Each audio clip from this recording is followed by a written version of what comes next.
사회복지 프로그램 개발과 평가 세 번째 수업 시간입니다. 오늘 수업 이 영상은 우리가 날짜 요일로 따지면은 9월 9일에 대한 그러한 수업 내용에 대한 영상입니다. 그래서 우리 주차로 따지면은 이제 2주차 1차 시간이 지금 수업 내용이 됩니다. 자, 일단 여러분들이 오늘 수업 내용은 우리가 지난 시간에 우리가 계속 이어서 보았던 것처럼 사회복지의 관점과 이 프로그램에 대해서 우리가 살펴보는 그런 시간을 가지도록 하겠습니다. 자, 지난 시간 마지막 부분에서 이미 제가 이 사회복지 이 관점에 대해서 한정적 개념으로서의 사회복지와 이 광의적 개념으로서의 사회복지에 대해서 제가 큰 아웃라인에 대해서는 설명을 드렸고, 그 세부적인 내용으로 한번 살펴보도록 하겠습니다. 자, 지난번에 말씀드렸듯이 이 한정적 개념으로서의 사회복지라는 것은 여러분들이 이미 아시는 바와 마찬가지로 모두에게 주겠다는 건 아닙니다. 왜냐하면은 사실 그 국가가 무제한으로 자원을 확보하고 있다면은 누구에게나 문제가 발생했을 때 그 문제를 해결할 수 있을 만큼의 넉넉한 자원을 지출할 수 있겠죠. 하지만 어느 국가 할 것 없이, 또 국가라고 보면 너무 크다면은 어느 가정 할 것 없이 여러분들도 형제 자매들, 여러분들이 남매가 있을 수도 있고 또 형제 자매들끼리 있을 수도 있는데 각각 사고 싶은 것도 있고 자기가 지금 빨리 바꾸고 싶은 것도 있고 이런 게 여러 가지가 있단 말이에요. 자기가 계획하고 또 심지어 다니고 싶은 학원이 있을 수도 있고 심지어 대학생이니까 유학 가고 싶은 사람도 있을 수 있단 말이에요. 하지만 하고 싶다고 다 할 수는 없단 말이에요. 일반 가정에서는요. 왜냐하면은 가정의 자원이 한정되어 있기 때문에. 그렇기 때문에 그러면 뭐부터 하던가요? 가장 급한 것부터, 꼭 필요한 것부터 하잖아요. 그것처럼 한정적 개념으로서의 사회복지라는 거는, 자 밑에 보세요. 사회복지를 소극적이고 한정적 개념으로서 받아들이는 견해를 보인다 그랬어요.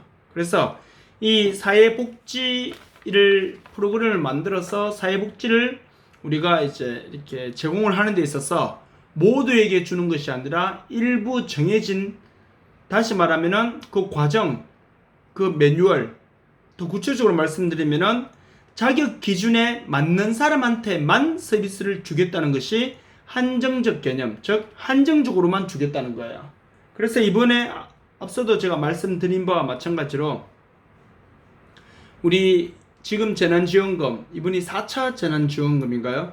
이것도 물론 88%라는 많은 국민들이 받을 수는 있지만 그럼에도 불구하고 12%는 못 받는단 말이에요. 근데 그 12%에 대한 논란이 지금 많이 일어나고 있죠.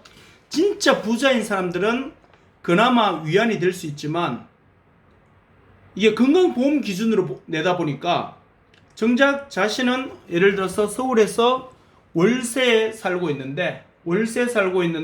아파트에 살고 있는데 맞벌이 부부가 건강보험이 26만 원이 넘게 되면은 26만 원이 넘었다고 해서 이런 말 들리긴 좀 뭐하지만 완전 고소득자라고 보기에는 한계가 있단 말이에요. 그렇기 때문에 물론 이제 건강보험료가 26만 원이라는 돈이 적은 금액은 아니지만 우리나라 상위 12%다 이렇게 보기에는 너무 큰 문제가 따른단 말이에요. 그래서 오히려 아파트가 가지고 있고 그리고 자기 자산이 엄청 많은 사람들 중에도 지역가입자가 아닌 직장가입자, 직장 건강보험료가 26만 원 미만인 사람은 예를 들어서 4인 가족 기준으로 봤을 때요, 그런 사람들은 이번에 재난지원금을 받는단 말이에요. 다시 말하면 아파트 20억짜리 아파트 살고 자기 주식과 부동산 자산을 가지고 있는 것이 한 30억 있으면 예를 들어서 한 50억 부자임에도 불구하고 자기가 한 달에 예를 들어서 30만 원 받는 300만 원 받는 직장에 많이 다닌다고 그렇게 등록해놨다 가정해 봅시다. 이렇게 위장 등록하는 사람들도 많거든요. 300만 원이면 건강보험료 얼마 낼까요? 9%란 말이에요. 그럼 27만 원 중에 그 중에서 다시 반틈 50%는 사장님이 내준단 말이에요. 그 27만 원에서 결국에는요 13만 5천 원만 낸단 말이에요. 50억 자산이 있는 사람이 예를 들어서 이렇게 300만 원 월급 받는 곳에 이렇게 등록을 해놓으면은 자기는 건강보험료 13만 5천 원 내는 걸로 되니까 결과적으로는요 이 재난지원금 이런 거 받는단 말이에요. 그런데 아파트도 없이 부동산 주식 자산도 없이 예를 들어서 자기가 뭐 부부 합산으로 건강보험료가 26만이 되면은 이 사람들 못 받는단 말이에요. 이번에 그런 문제가 지금 많이 곳곳에서 지금 터져나오고 있잖아요. 집도 없고 월세 사는데 무슨 내가 상위 12%에 드냐 뭐 이런 말도 지금 볼멘 소리가 많이 나오는데, 물론 뭐 모든 것을 다 그럴 거면은 전 국민에게 차라리 다 주는 게 오히려 이런 잡음이 없을 수 있지 않았을까라고 생각이 들 수 있지만, 또요 상당수 그러면 부자들은 어차피 지금 이번에 못 받거든요. 그렇기 때문에 결과적으로 뭐냐면은 자원을 줄일 수 있죠. 다시 말하면은 안 줘도 될 사람한테 굳이 안 줘도 된다는 거예요. 다시 말씀드리면 한정된 자원을 가장 효율적으로 쓸 수 있다는 장점이 이 한정적 개념으로서의 사회복지입니다. 이해되시겠죠? 자, 그렇기 때문에 여러분들이 여기서 보시면요. 자, 그래서 한정적 사회복지는 누구한테 주냐면, 자, 이제 내용 볼게요. 가족이나 시장기구로부터 탈락된 자들. 이 말을 다른 말로 하면은 돌봐줄 가족이 없거나 이 말입니다. 시장기구로부터 탈락됐다는 것은 자기가 직업활동을, 즉 더 크게 봤을 때는 소득을 올릴 수 있는 경제활동을 못하는 사람들입니다.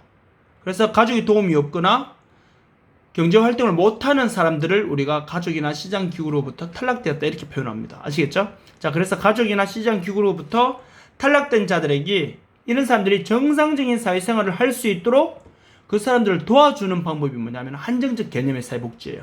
아무나 줍니까? 모두에게 주겠다는 게 아니에요. 누구에게? 이 사람들한테만. 가족이나 시장기구로부터 탈락된 사람들, 어려운 사람들이죠. 그러니까 한마디로 말하면요. 그리고 두 번째 보세요. 그럼에도 불구하고 이런 가족으로부터 보호를 못 받거나 예를 들어서 이 경제력을 상실한 사람들이라 하더라도 그렇게 문제가 발생되었음에도 불구하고 그 책임은 우선적으로 누구한테 있다는 거예요? 그건 니한테 있다는 거예요. 1차적인 책임은 너 자신한테, 1차적인 책임은 개인한테 먼저 있다고 보는 겁니다. 이 한정적 개념은요. 그것이 바로 뭐냐면 우리가 앞으로 이데올로기 배우겠지만 자유주의 사상이 경제 원칙이 바탕이에요. 그래서 이 미국이나 기타 등등 나라들은 모든 문제가 발생하게 되면은 예를 들어서 실직당하거나 돈이 없어서 병원에 가지 못한다거나 교육을 받지 못해서 취업이 안 된다거나 또는 자신이 뭐 경제활동을 잘 못해서 노후 책임이 안 된다거나 이런 문제가 발생하게 되면은 자격 요건을 따져서 도와줄 사람이 도와준단 말이에요. 그럼에도 불구하고 책임은 누구한테 있다? 1차 책임은 니한테 있다는 거예요. 그것이 자유주의 사상입니다. 이해되시겠죠? 그래서 국가와 사회의 공동체적 책임과 노력은 그 다음에 문제. 다시 말하면은 이 말은요, 여러분들, 자, 제가 이 들어가 있는 부분의 핵심은요, 짧게 말하면은 어떤 문제가 발생하더라도 1차 책임은 니한테 있다는 거예요. 국가는 그 다음 책임지겠다는 겁니다. 이해되시겠죠? 이게 지금 제가 들어가 있는 부분 내용입니다. 그래서 한정적 개념으로서의 사회복지에서는요, 일단 책임은 니한테 먼저 있다고 그렇게 우리가 결정 짓는다라고 여러분들이 이해하시면 될 것 같습니다. 자, 이렇게 일단 여러분들이 봐주시면 될 것 같고요. 자, 이해되셨죠? 자, 이렇게 일단 봐주십니다. 그리고 이제 세 번째 한번 볼게요. 세 번째는요, 자, 사회복지를 자신이나 그 부양자의 스스로의 노력으로선 도저히 물질적 자원이나 건강유지가 곤란하거나 불가능한 개인 또는 가족들에게 일정한 서비스를 실시 제공하는 것. 지금 두 번째랑 같은 말이죠. 그렇죠? 자기 혼자 스스로 할 수 없는 사람에게, 즉 뭐예요? 지금 제가 들어가 있는 부분은 첫 번째 이 부분 있죠. 저 위에 제가 첫 번째 지금 마우스로 가리키는 부분, 이 부분. 자, 이 부분이 뭐예요? 지금 세 번째 내용 같은 말이죠. 그렇죠?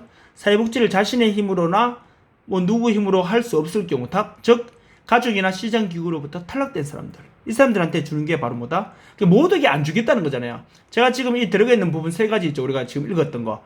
제가 설명드렸던 이 세 가지의 공통점은요, 아무한테는 안 주겠다는 겁니다. 모두에게 주지 아니하고 이 해당이 되는 자격 요건을 갖춘 사람한테만 주겠다는 겁니다. 자, 그렇기 때문에 다 주는 게 아니니까 어떻게 돼요? 한정적으로 주고 일시적으로 주겠다는 거. 무한정 주겠다는 게 아닙니다. 항구적으로 주겠다는 게 아니에요. 일시적으로, 대체적으로. 아시겠죠? 뭐를 대신해서 주겠다고요. 그 부족한 부분만 채워주겠다는 겁니다. 그 잔여적, 남은 거 주겠다는 거죠. 잔여된 사람들한테. 일상생활 되는 사람들은 빼고 나머지 어쩔 수 없이 걸러진 사람들만 주겠다는 거예요. 잔여적으로. 아시겠죠? 그래서 이렇게 하게 되면은 사회복지 혜택을 받는 사람들은 뭐가 될까요? 그렇죠. 문제 있는 사람이 돼버립니다. 저 서비스를 받는 사람은 정상적인 사람이 아닌 거죠. 그러니까요. 스스로 문제를 해결할 수도 없고 자산도 없고 취업도 안 되고 비공식적 자원도 없는 사람들. 이렇게 그래서 이 한정적 개념으로서의 사회복지 서비스를 받는 사람은 병리적인 즉 문제가 있는 사람으로 낙인돼 버립니다. 그래서 이 스티그마 효과가 따르게 된다는 위험이 있다는 거. 이것이 한정적 개념에 대한 설명이고 한계점입니다. 자, 그러면요. 가장 큰 그러면 이게 한정적 개념으로서의 사회복지가 그러면은 이러한 단점밖에 없을까요? 가장 큰 장점은 뭔지 아세요? 한정적 개념으로서의 사회복지를 지급하였을 때 가장 큰 장점은요. 바로 뭐냐면은 모두에게 다 안 줘도 된다 그랬잖아요. 다시 말씀드리면은 지금 우리나라 4차 재난지원금을 지금 지급하고 있죠. 그런데 12% 되는 사람에게는 안 주잖아요. 88%에게만 주잖아요. 근데 그 12% 중에는 진짜 억울한 사람들도 있을 수 있지만, 하지만 이 말씀 죄송하지만 그 억울한 사람들도 어디서 지원받아야 될 사람들은 아니란 말이에요. 어느 정도 그래 경제력을 가졌고 그런 사람 일부를 빼면은 이번에 4차 재난지원금 못 받는 상당수 사람들은요. 그래도 나름대로 다 재력가들이란 말이에요. 이런 재력가들에게 1인당 25만원을 굳이 안 줘도 된단 말이에요. 왜요? 안 줘도 이분들은 충분히 잘 먹고 잘 살 수 있는 경제력을 가진 사람들이란 말이에요. 물론 제가 안 줘도 된다는 이런 의미가 아니라 이 한정적 개념으로 설명드리자면은 그렇기 때문에 결과적으로 뭐냐면은 12% 사람들은 이번에 4차 재난지원금을 안 드린다고 해서 그분들이 경제적으로 타격받아서 삶이 어려워지는 사람들은 최소한 아니란 말이에요. 오히려 일반 중산층보다는 그래도 잘 사는 사람들이란 말이에요. 그러면 그 사람들한테는 그러면요. 그분들한테는 좀 서운하겠지만 그분들 12% 사람들에게 25만원을 안 줬기 때문에 그 25만원 돈은 어떻게 될까요?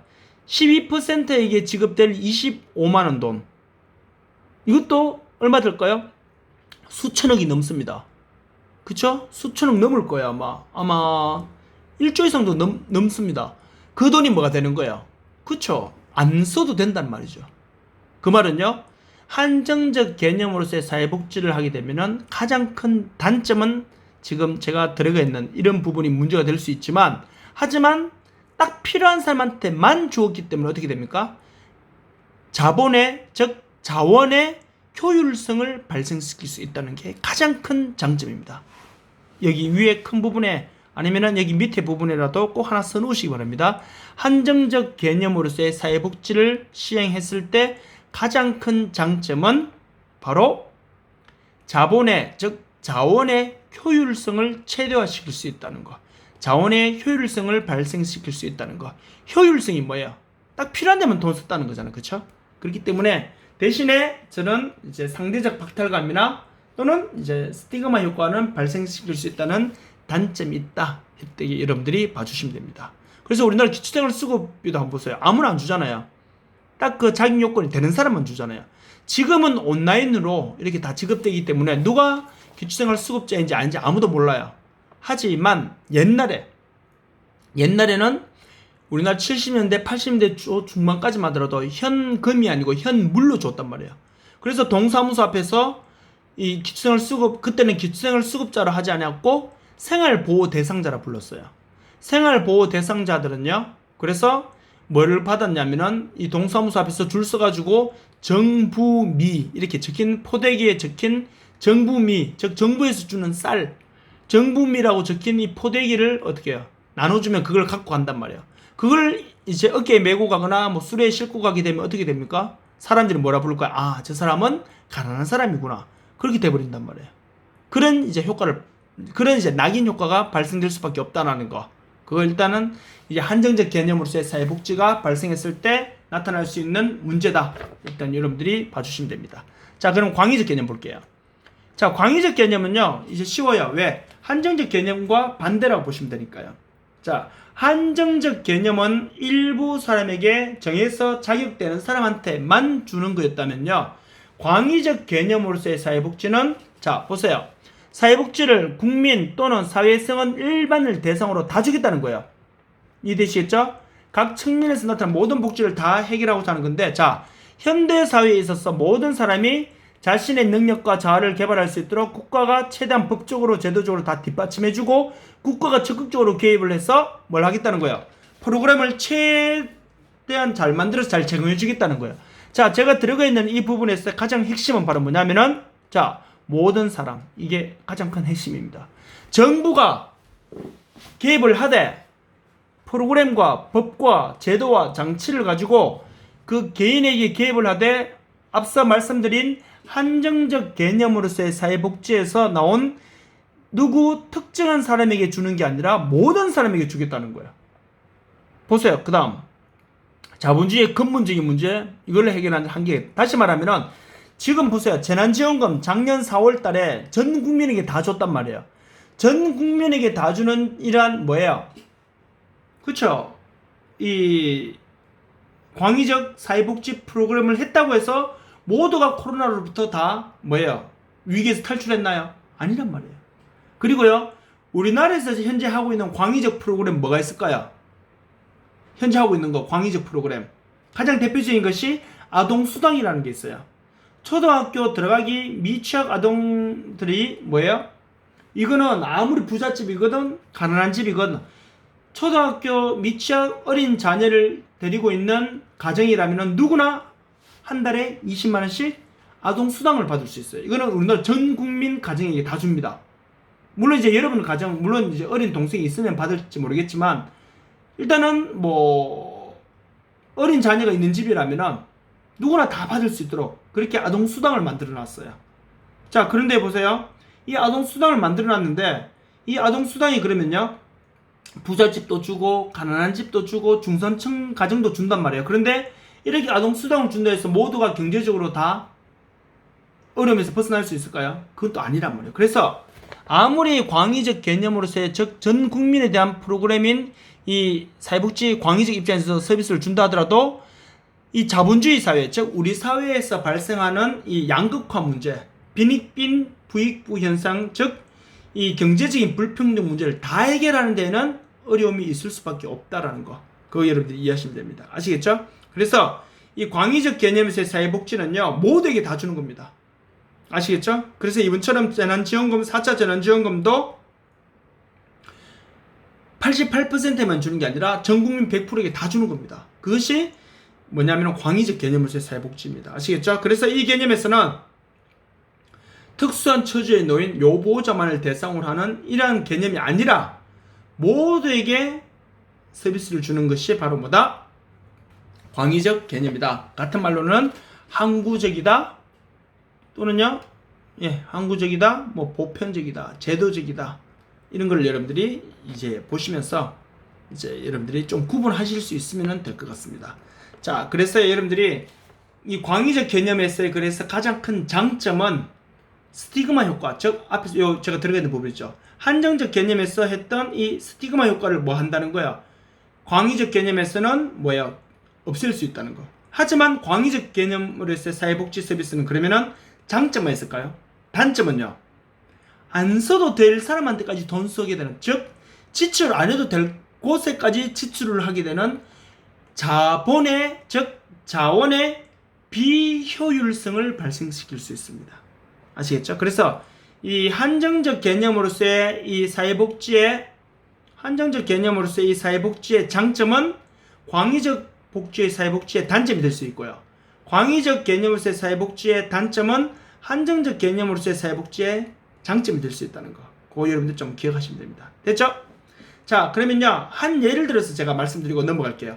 한정적 개념으로서의 사회복지는 한 예를 들어 볼게요. 여러분들 가장 현실적으로 피부로 이해할 수 있는 예를 들어 볼게요. 자, 우리 학교에서요, 만약에 여러분들이 특히 오늘 9월 7일 같은 이제 예를 들어서 지난 시간이었죠. 이 9월 7일이나 9월 9일 우리가 화요일, 목요일 수업을 하는데 9월 9일 날에는 오후에 하지만 9월 7일 날에는 우리가 아침 10시 30분에 수업을 한단 말이야. 아니죠. 9시 30분에.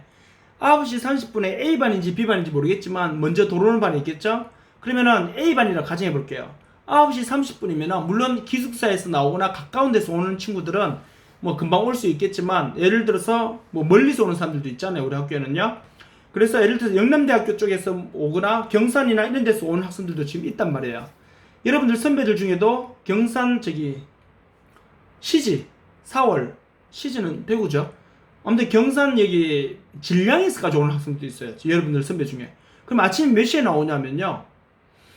9시 반 수업이면은 집에서 8시에는 나와야 돼. 늦어도 8시엔 출발해야지만 나와요. 심지어 여러분들 선배 중에는요. 창녕, 저 경상남도 창녕에서 지금 매일 통화하는 친구도 있어요. 지금 여러분 선배 중에. 학점 거의 4.5 만점 받는 애 하나 있어요. 남자애인데 피부 허옇고 피부 하얀 애 있어요. 근데 걔 같은 경우는요. 아침에 거의 새벽밥 먹고 나옵니다. 아침 1교시 수업 있는 날에는요. 자, 이 친구들은요. 자, 근데 중요한 건 뭐냐면은 아침에 그러면 아침밥을 잘 못 먹고 나오겠죠. 대부분 다. 그런데 아침에 9시 30분 수업 들어오는데 9시 한 20분쯤 강의실에서요. 2층 우리 휴게실에서 우리 사회복지학과 학생들에게 아침 못 먹고 오니까 아침 못 먹으면 수업도 제대로 안 되잖아요. 배도 고프고 이제 졸리기도 하고 그러면요. 아침이지만. 그래서 아메리카노 이제 날씨가 이제 시원하니 좀 추워지니까 따뜻한 거 할까요? 이제 따뜻한 아메리카노 한 잔이랑 모카번 하나랑 아침 1교시 수업하는 친구들에게 줬어요. 우리 A반 친구들에게 한 30명 되는 친구에게 줬어요. 1인당 예산을 5,000원 잡고 30명에게 15만원 이해되시겠어요? 그리고 다른 날도 수업이 있겠죠. 이렇게 해서 우리 학교가 1,500만원에 대한 예산을 세워서 아침 1교시 수업이 있는 날에는 우리 수업 듣는 사회복지학과 학생들에게 모카번과 또는 뭐 샌드위치와 이제 아메리카노를 한 잔씩 또는 뭐랄까요? 이거 뭐 카페인 이제 이게 좀 예민한 사람들은 우유를 준다든지 이런 식으로 해서 예산을 세워서 했어요. 그런데 이렇게 제가 지금 말씀드린 대로 주는 거는 광의적 개념으로서의 사회복지예요. 모두에게 다 주는 거. 이해됐죠? 됐나요? 자, 그런데 이렇게 하게 되면요. 제일 단점이 뭔지 아세요? 말씀드렸듯이 자, 여러분들 중에는요. 예를 들어서 아침을 충분히 먹고 아침 9시 반 수업이라도 기숙사에서 오는 친구들은 뛰어오면 5분도 안 걸린단 말이에요. 아침에 9시에 일어나서 간단하게 씻고 그냥 자기가 뭐 삼각김밥 하나만 먹고 와도 아침 먹는데 아무 문제 없단 말이에요. 일찍 나오는데도 문제 없고. 이런 친구들한테는 굳이 이렇게 줘도 될까? 물론 그걸 줘도 되긴 돼요. 근데 더 현실적인 예를 들어서요. 만약에 아침에 1교시 수업 오면서 벤처 자동차를 타고 와요. 그리고요. 자기는 오면서 모카번이나 아메리카노가 아니라 더 비싼 아침밥을 못 먹고 오니까 차에서 먹거나 강의실 와서 먹으려고 코로나가 없다는 전제 조건 하였어요. 강의실 수업 시간에 먹어도 되잖아요. 코로나 없을 때는 수업 시간에 뭐 먹으면서 다 했거든요. 학생들도 뭐 빵 먹어도 되고 과자 먹어도 되고 뭐 어느 정도 눈치껏만 먹으면 되니까. 자, 근데 그렇게 해서 값비싼 도시락을 다 준비해 올 수 있는 경제력을 가진 친구가 있다 가정해 볼게요. 그런 친구에게까지 굳이 학교에서 줄 필요가 있을까요? 굳이 예를 들면 비용의 비효율성이 발생할 수밖에 없는 거죠. 됐죠? 자, 그리고요. 한정적 개념은 어떻게 주는 거예요? 그러면요. 다 주는 게 아니잖아요. 몇 명 선정해서 주는 거잖아요. 그래서 뭐 하냐면은 자, 아침에 수요 조사를 합니다. 아침에 모카번과 1교시 수업에 모카번과 이 아메리카노 한 잔씩 먹고 싶은 사람 손들하면 손들겠죠? 이 중에 손든 친구에게 뭐라 하냐면은 자, 자기가 아침에 학교 올 때 자기 벤츠나 무슨 자동차든 간에 아버지가 자동차를 사주셔가지고 대중교통이 아닌 자기 자동차를 이용해서 오는 사람들 손 내려라 그랬어요. 왜? 얘들은 돈이 많은 친구니까. 그리고 한 달 용돈이 50만원 넘는 사람 손 내리라 그랬어요. 한 달에 우리 학교 월화수목 대면 수업을 하더라도 4일 학교 나오는데 4일 동안 학교 나오면서 일주일에 그럼 한 달이면요 16일 학교 나와요. 16일 동안 물론 이제 주말에도 용돈을 써야 되겠지만 한 달 용돈 50만원이면은 적은가요? 많은가요? 물론 제가 정확하게 여러분들 지금 상황을 잘 모르니까 한 달 용돈 50만원이면 그래도 적은 금액은 아니잖아요. 그렇죠? 충분히 자기 그거를 다 할 수 있는 금액이니까. 그래서 일단 여러분들이 그런 이제 내용을 보시면서요. 지금 뭐랄까요? 이제 그런 사람하고 그 한 달 용돈이 50만 넘는 사람, 자기 성용차를 타고 학교 오는 사람, 그리고 또 구체적으로 가볼게요. 지금 자기가 신발 신고 있는 그 신발이 브랜드 신발인 사람들도 손 내려고 그랬어요. 그리고요. 지난 여학생들 같은 경우는 지난 한 뭐 5개월 동안 미용실을 한 번이라도 간 사람 손 내리라고 그랬어요. 진짜 가난하면 미용실 갈 돈도 없고 그냥 고무줄 묶고 다녀야 되지. 남학생들은 머리 짧기 때문에 최소 뭐 한 3주 만에 3주 만에 미용실 가잖아요. 근데 지난 2달 동안 미용실 안 간 사람 손 내려라. 진짜 돈 없으면 남자들도 머리 길러야 되지. 그 자꾸 한 번 갈 때마다 15,000원씩 2만원씩 내고 어떻게 머리 잘라요, 그쵸? 자, 이런 식으로 다 하고 나니까 뭐가 되냐면요. 자, 보세요. 손 들고 있는 사람은 그냥 빵을 줬어요. 근데 손 들고 있는 사람은 그럼 어떤 사람들이에요? 차도 없고, 한 달 용돈도 적고, 신발도 비브랜드 신었고, 미용실도 제대로 못 갔고, 이런 사람들만 손 들고 있겠죠. 그러면 그걸 먹고 있는 사람들 딱 보면 안 먹는 사람들이 봤을 때 어떤 사람들이에요? 그렇죠. 아, 쟤는 가난한 사람 이래 돼버린 거죠. 그래서 한정적 개념으로 사회복지를 주게 되면요, 이런 지킨다는 거, 우리 흔히 말하는 이 스티그마 효과가 발생할 수밖에 없지만, 하지만 돈은 줄일 수 있다는 거. 꼭 필요한 사람한테만 주면 되니까. 이해되시겠죠? 그래서 한정적 개념과 이 광의적 개념에 대한 내용은 여러분들 이렇게 이해하시면 될 것 같고요. 자, 사회복지의 관점의 변화. 요거는 여러분들이 쉬워요. 왜냐면은 지금 현대 전 세계적인 추세가 뭐냐면요, 사회복지를 주자는 쪽으로 갈까요? 사회복지를 줄이자는 쪽으로 갈까요?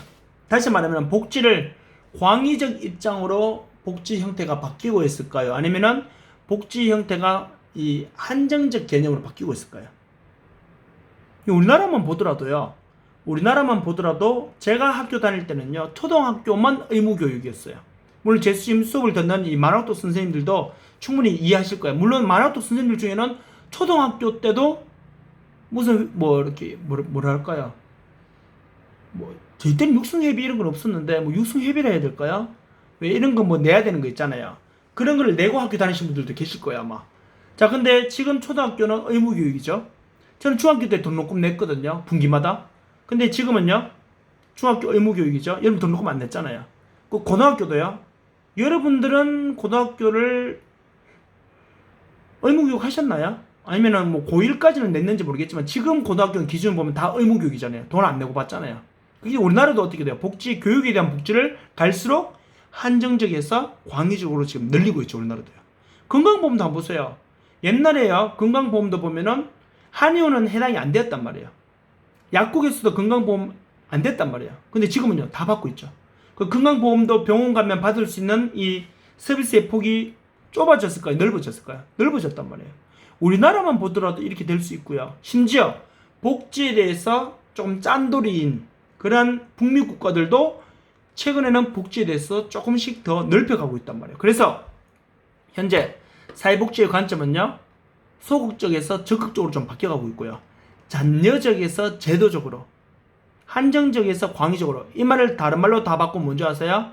한정적 사회복지에서 광의적 사회복지로 조금씩 변해가고 있다, 이렇게 여러분들이 보시면 됩니다. 아시겠죠? 그래서 제가 설명해놨죠.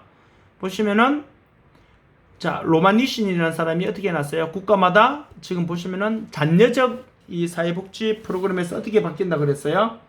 제도적으로 바뀌고 있고, 시민, 옛날 자선, 봉사, 자선에 의해서 주던 서비스는 시민들이 이제 뭘로 받게 되었어요? 옛날에는 가난해서 국가에서 나를 도와주는 자선에 의해서 받았지만 지금은요, 우리 시민들이 기초생활수급 받는 분들이요, 불쌍하기 때문에 자선에 의해서, 적선에 의해서 주는 게 아니란 말이에요. 왜요? 우리나라 헌법 제34조 1항에 보면요, 대한민국 모든 국민은 인간다운 생활을 할 권리가 있다고 그랬어요. 10조 1항에도 보면은 대한민국 모든 국민은 행복을 추구할 권리가 있다고 그랬어요. 인간다운 생활을 한다는 건 뭐냐면은 가장 기본 생활이 보장이 되야 한단 말이거든요. 그런데 내가 기초생활 수급비를 못 받으면 대한민국 국민으로서 인간다운 생활이 돼야 안 돼요? 안 되잖아요. 그러면은 헌법이 뭐가 되는 거예요? 국가가 헌법을 위배하는 겁니다. 그렇기 때문에 요즘에는요, 옛날에는 자선, 적선에 의해서 모든 서비스가 이루어졌다면 지금은요, 시민들이 그걸 뭘로 받습니까? 이제는 시민의 권리로 받습니다. 아시겠죠? 그리고 옛날에 스페셜한 것에서 딱 정해진 특수한 사람에게만 줬는데 이제는요, 유니버셜하게 어떻게 보편적으로 주고 됐다는 거. 그리고 나머지는 여러분들이 쭉 읽어보시면 이건 어려운 내용은 없고 그게 중요한 것도 아니니까, 복지가 협의적에서, 즉 한정적 복지에서 광의적 복지로 이제 뭐가 된다는 거예요? 바뀌고 있구나라고 여러분들이 이해하시면 될 것 같습니다. 됐죠? 이렇게 일단 봐주시고요. 자, 이번에는 사회복지 프로그램에 대한 이제 여러분들이 개념에 대한 설명 보면 이 개념은요 그냥 말 그대로 개념이에요. 그냥 보시고 가시면 돼요. 뭐냐면은 자 보시면은 랩과 F.A. 터너라는 사람은요 뭐라 했냐면은 사회복지 프로그램 뭐라 했냐면은 갈로를 달성하기 위한 활동의 집합이라고 그랬어요. 이 사회복지 프로그램이 뭐를 달성하기 위한 걸까요? 그러니까요. 네. 목표. 사회복지 목표가 되겠죠? 이 사회복지 프로그램의 가장 큰 이 개념은 이 렉과 포에트너가 말하는 것처럼 갈로, 즉 사회복지 목표 또는 특정 목표, 즉 목표를 달성하기 위한 활동의 집합이 바로 뭐냐면은 이 사회복지 프로그램을 하는 이유라고 그랬어요. 그리고 요크라는 사람은요 갈로를 달성하기 위한 일련의 상호 의존적인 활동을 했어요. 여기서 뭐를 달성할까요? 그렇죠. 이것 또한 목표. 그리고요 스미스는요 뭐 미국 사람 중에 우리가 예를 들어서 우리나라에서 뭐 걸어가다가 부딪히면 남자 이름 대부분 뭐 민수, 철수, 영수 뭐 이런 이름이 대부분인 것처럼요 미국에서 뉴욕거리를 걸어가다가 부딪히면요 이제 부딪혀가지고 남자 뭐 둘이 하나는 이름 스미스 아니면은 우리 대부분 미국 이름 뭐였을까요? 스미스 아니면 뭐 마이크 뭐 이런 이름이 많겠죠. 가장 유명한 이름인데 스미스라는 아저씨도 뭐라 했냐면요 목표를 달성하기 위하여 만들어진 조직적인 활동이 바로 뭐다? 사회복지 프로그램이라고 그랬어요. 그리고 웨인백은 뭐라 했을까요? 목표, 정책, 절차 이런 것들을 뭐 하는 거야? 이제 포함하는 것들이 사회복지 프로그램의 개념이라고 했어요. 그래서 사회복지 프로그램은 바로 뭐다? 한마디만 보시면 돼요. 사회복지 목표를 달성하기 위해서 하는 모든 활동이 사회복지 프로그램이다. 이렇게 여러분들이 이해하시면 돼요. 그래서 밑에 보시면은 프로그램은 우연적으로 형성되는 것이 아니라 의도를 갖고 체계적으로 형성되는 조직된 활동이라는 거. 그래서 사회복지 프로그램은요 하다가 우연하게 이렇게 하다 보니까 이렇게 되었구나 이게 아니라 처음부터 뭐야 조직적으로 체계적으로 그러한 의도를 가지고 자원을 투입해서 만들어내는 활동이 사회복지 프로그램이라는 거. 왜냐하면은 돈이 즉 자원이 투입이 돼야 되잖아요. 자원이 투입이 됐는데 그것이 효과가 없다 그러면 너무 큰 문제가 발생할 수 있으니까 이 사회복지 프로그램은 이렇게 이해하시고 그리고 보시면은 학자마다 이 정의는 다를 수 있어요. 자 보세요. 랩과 포에트너와 요크와 스미스와 웬백이나 이런 사람들 보세요. 다 개념이 조금씩 다를 수 있으나 갈로라는 공통 분모가 있댔죠. 이 갈로가 뭐였어요? 그러니까 목표 달성이라는 즉 사회복지 목표 달성이라는 즉 사회복지의 목표 달성이 뭡니까? 인간이 인간답게 살아갈 수 있는 그러한 환경을 만들어주는 데 있어서 필요한 것들을 제공해주는 활동 이것이 사회복지의 목표가 됩니다. 아시겠죠? 이 개념을 여러분들이 잘 이해하시면 될 것 같습니다. 자 이번에는 사회복지 프로그램의 성격입니다. 자 사회복지 프로그램의 성격은요 자, 쭉 읽어보시면은 뭐 사회복지 조직에 의해 실행되는 사회복지적 목표를 달성하기 위한 뭐 활동들의 집합체로서 쭉 이런 것들이 있다 이렇게 보시면 되는데 저기 뒤에 가면은 비영리 조직과 뭐 전문적인 조직 그리고 공적인 조직 이런 거에 대해서도 앞으로 설명할 거야 아마. 그래서 여기서는 간단하게 윌렌스키 러브가 했던 이 기준 활동만 여러분들이 여기서는 좀 이해하시면 될 것 같습니다. 아시겠죠? 자 그러면은 요 내용을 이제 같이 한번 보면서 가도록 하겠습니다. 윌렌스키 러브가 언급했던 현대 산업 사회에서 사회복지 활동의 기준 5가지. 첫 번째, 윌렌스키 러브가 언급했던 이 활동은 공식적 조직이라고 나와 있습니다. 공식적 조직은요, 다른 말로 하면은 여러분들 쉽게 이렇게 먼저 써놓으세요. 국가 차원에서 행하는 대부분의 프로그램 이렇게 생각하시면 돼요. 국가 차원에서 시행하는 대부분의 프로그램 이렇게 보시면 가장 대표적인 것이 뭐 지금 하고 있는 거 코로나 재난지원금 뭐 더 크게는 가장 대표적인 게 여러분 적어놓으세요. 공공부조입니다. 공공부조는요 가장 대표적인 부분을 공공부조에서 가장 많은 부분을 차지하는 게 바로 뭐냐면은 바로 기초생활수급비 기초생활수급 제도가 되겠죠. 그리고 공식적 조직은 바로 사람들에게 지속적인 뭐 원조를 제공하거나 또는 정규적이고 체계적인 사회복지 활동들이에요. 그래서 대부분 국가 차원에서 행하는 경우가 대부분이다. 이렇게 보시면 되겠고요. 두 번째, 사회적 승인과 사회적 책임. 자, 이건 바로 뭐냐면요. 이 어떤 서비스를 주어진다 하더라도 그 개인에게 또는 그 개인에게 어떤 서비스를 제한시킨다 하더라도 자, 적어 놓으시기 바랍니다. 국가에서 시행하는 사회복지 활동이란 사회적으로 승인된 법 테두리 안에서 이루어져야 한다. 이것이 사회적 승인과 사회적 책임입니다. 아시겠죠? 자, 이 부분은 여러분들이 제가 대면습이라면 다시 막 불러드리는데 이거는 어차피 다시 돌려듣게 되죠. 다시 들어가면서 못 적으신 분 다시 들으시고요. 자, 그리고 이윤추구의 배제. 자, 사회복지활동은요, 돈을 벌기 위해서 하는 게 아니에요, 지금요. 그런데 물론, 우리 뒤에 수업 가면은 영리기업도 있어요. 실버타운 같은 경우. 근데 일반적인 사회복지활동은 다 비영리단체입니다. 그래서 이윤추구를 배제한다는 것이 가장 큰 특징입니다. 그래서 영리를 목적으로 하는 일반 것과 당연히 뭐가 돼요? 구분되어야 한다는 거. 그래서 삼성에서 스마트폰이 자꾸 좋은 거 만들어내는 이유가 뭐예요? 돈 벌기 위해서 그런 거예요. 그쵸? 그리고요, 뭐 또 기타 많은 것도 한번 보세요. 여러분들이 뭐 우리가 왜 예를 들어서 의류 회사나 아니면 신발 제조업체나 이런 데서도 자꾸 유행하는 좋은 신발이라는 걸 만들어내는 이유는요, 돈 많이 벌려고요. 그런 걸 우리가 영리 기업이라고 그래요. 그런데 사회복지는요, 돈 많이 벌려고 국가에서 사회복지 프로그램 막 만들어내는 거 아니란 말이에요. 물론 비영리 단체, 죄송해요, 영리 단체, 돈을 벌기 위해서 사회복지를 하는 경우가 가장 대표적인 것이 아까 말씀드렸듯이 실버타운 또는 노인주간보호센터 이런 데 있어요. 영리단체가 있거든요. 그거는 제가 나중에 대면 수업 때 구체적으로 몇 군데 설명드리면 충분히 이해하실 수 있어요. 하지만 대부분의 사회복지, 종합사회복지기관이나 장애인 시설단체나 이런 데는요, 국가에서 운영하는 사회복지기관들은 돈 벌 목적으로 하는 게 아니란 말이에요. 그래서 이윤 추구를 배제한다는 거. 이 부분 여러분들이 잘 이해하시고요. 그리고 인간의 욕구에 대한 통합적 관심 이렇게 나와 있는데, 자, 인간의 욕구라는 건요, 결국 뭐냐면은 사회복지는 인간의 욕구를 부분적으로 보고 접근하는 것이 아니라 통합적으로 보고 접근하는 거예요. 아시겠죠? 아마 설명도 나 있잖아요. 인간의 욕구가 그냥 의식주만 해결되면 인간이 그냥 살아가는 아무 문제 없을까요? 아니란 말이에요.